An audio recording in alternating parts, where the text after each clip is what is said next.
क्या आप जानते हैं कि एक अकेला योद्धा कैसे एक विशाल साम्राज्य की नींव रखता है? कैसे एक वीर मराठा योद्धा जिसकी गूंज इतिहास के पन्नों में आज भी सुनाई देती है, मुगलों और आदिल शाही सल्तनत को चुनौती देकर एक स्वतंत्र राज्य की स्थापना करता है।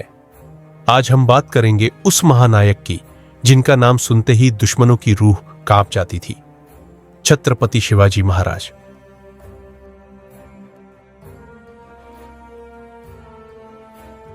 प्रारंभिक जीवन। यह कहानी शुरू होती है 19 फरवरी 1630, जब शिवनेरी किले में एक बालक जन्म लेता है। जीजाबाई ने बचपन से ही शिवाजी को रामायण और महाभारत की कहानियां सुनाकर वीरता और नीति की शिक्षा दी। उनके पिता शाहजी भोंसले बीजापुर सल्तनत के सेनापति थे, लेकिन शिवाजी ने बचपन से ही अलग सपना देखा, एक स्वतंत्र हिंदवी स्वराज्य, पहला किला और मराठा स्वराज्य की नींव। युवा शिवाजी में बचपन से ही कुशल नेतृत्व के गुण थे। 16 वर्ष की उम्र उसमें ही उन्होंने अपना पहला किला जीत लिया, तोरणा किला। यह कोई साधारण विजय नहीं थी, यह एक संकेत था कि अब मराठा शक्ति उठ रही थी। जल्द ही उन्होंने कुंडाणा, पुरंदर और राजगढ़ी जैसे महत्वपूर्ण किलों को जीतकर अपनी शक्ति स्थापित कर ली। गुरिल्ला युद्ध नीति, दुश्मनों का काल।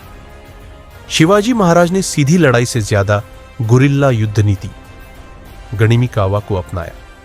जंगलों, पहाड़ों और दुर्गों का इस्तेमाल कर उन्होंने मुगलों और आदिल शाही सेनाओं को धूल चटा दी। उनका हर वार दुश्मन के लिए अप्रत्याशित होता। हर किले की चोटी पर भगवा लहराना ही हमारा लक्ष्य होगा।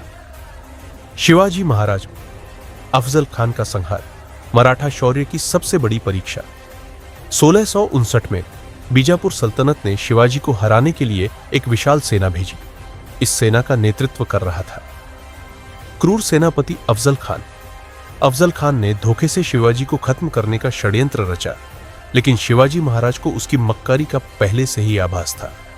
जब दोनों का आमना सामना हुआ तो अफजल खान ने शिवाजी को गले लगाने के बहाने हमला करने की कोशिश की, लेकिन डिप्रेस की वाघनक, बाघ के पंजे जैसे हथियार से शिवाजी महाराज ने उसका वध कर दिया। स्वराज्य की ओर एक और कदम।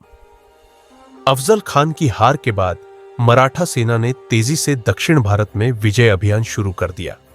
एक के बाद एक उन्होंने कई दुर्गों पर कब्जा जमाया और स्वराज्य का दायरा बढ़ाया। लेकिन यह तो बस शुरुआत थी। मुगलों के महान सम्राट औरंगजेबास की नजर अब शिवाजी महाराज पर थी। क्या होगा जब ये दो महायोद्धा आमने सामने आएंगे? क्या शिवाजी मुगलों से लोहा ले पाएंगे?